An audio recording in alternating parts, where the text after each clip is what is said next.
Hello दोस्तों, मेरे इस यूट्यूब चैनल में आप सभी का स्वागत है। आज हम करवा चौथ की व्रत कथा सुनाने जा रहे हैं। इस कथा को ध्यान से सुनिएगा। हिंदू धर्म में मान्यता है कि करवा चौथ का व्रत सुहागन स्त्री अपने पति की लंबी उम्र के लिए रखती है। चलिए इस वीडियो को स्टार्ट करते हैं। मेरा नाम थम्मल लाल निषाद है। चलिए बिना देर किए इस कथा को स्टार्ट करते हैं। सालों पहले एक शहर में साहूकार रहता था, जिसके 7 बेटे और एक बेटी थी। बेटी का नाम करवा था। साहूकार ने अपने बच्चों का पालन पोषण काफ़ी सादी तरीके से किया था। सभी भाई अपनी इकलौती बहन को बहुत मानते और उस पर अपनी जान छिड़कते थे। उन्होंने उसकी शादी एक अमीर साहूकार के साथ एकदम शाही तरीके से की। एक दिन करवा ससुराल से अपने मायके आई। सभी भाइयों ने उसका जोरदार स्वागत किया। उन्होंने पहले अपनी बहन को खाना खिलाया और फिर खुद खाया। इसके बाद सभी एक साथ बैठकर बचपन की यादें साझा करने लगे। इसी तरह कुछ दिन बीतते चले गए।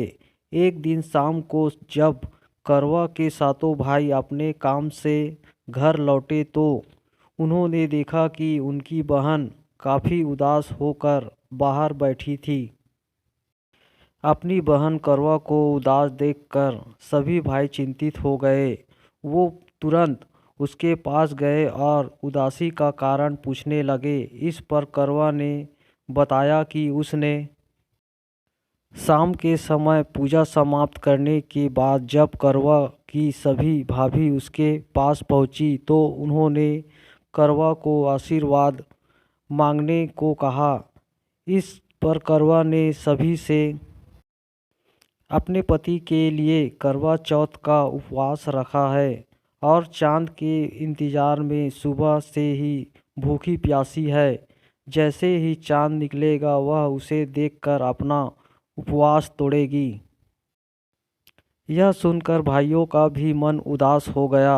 वो सभी करवा के इस कष्ट को नहीं देख पाए, खासकर उसका सबसे छोटा भाई जिसे करवा से सबसे अधिक स्नेह था। बहन को भूखा प्यासा देखकर सभी भाई कुछ ऐसा उपाय सोचने लगे जिससे वो अपनी बहन का कष्ट दूर कर सके। तभी उन्हें एक तरकीब सूझी। सभी भाई तुरंत एक पीपल के बड़े पेड़ के पास पहुँचे। उनमें से सबसे छोटा भाई एक जलता हुआ दीपक लेकर उस पेड़ पर चढ़ गया और उसे एक छन्नी में रख कर वहीं छोड़ दिया।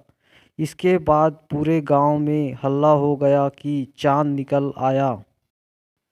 करवा भी उस जलते दीपक को चांद समझ बैठी और जल्दी से पूजा पूरी कर अपना उपवास खत्म करने के लिए बैठ गई। जैसे ही उसने खाने का पहला निवाला उठाया उसकी नज़र भोजन में पड़े बाल पर पड़ी। उसने तुरंत उस निवाले को अपने प्लेट से निकालकर दूसरी तरफ रख दिया। इसके बाद उसने दूसरा निवाला अपने मुंह में डाला। तभी उसके दांतों में एक कंकड़ आ फंसा। उसने झटपट उस निवाले को भी प्लेट से हटा दिया। इसके बाद उसने तीसरा निवाला अपने मुंह में रखा कि तभी उसे एक बुरी खबर मिली। करवा को पता चला कि उसके पति की मृत्यु हो गई। यह सुनते ही करवा पूरी तरह से टूट गई और ज़ोर ज़ोर से रोने लगी। कुछ समय बीतने के बाद उसे अपने पति की मृत्यु की सच्चाई का पता चला। उसे जानकारी मिली कि उसके भाइयों के कारण उसने दीपक को चांद समझ लिया था और अपना उपवास खत्म किया था। इस वजह से देवता नाराज हो गए और उसके पति को मृत्यु दंड की सज़ा सुनाई। सच्चाई का पता चलने के बाद करवा ने अपने पति का अंतिम संस्कार नहीं करने का प्रण लिया। देखते देखते 1 साल बीत गए। करवा अपने पति के मृत शरीर के पास ही बैठी रही। वह रोजाना अपने पति के शव को साफ करती और वहाँ उगने वाले घासों को भी हटाती रहती थी।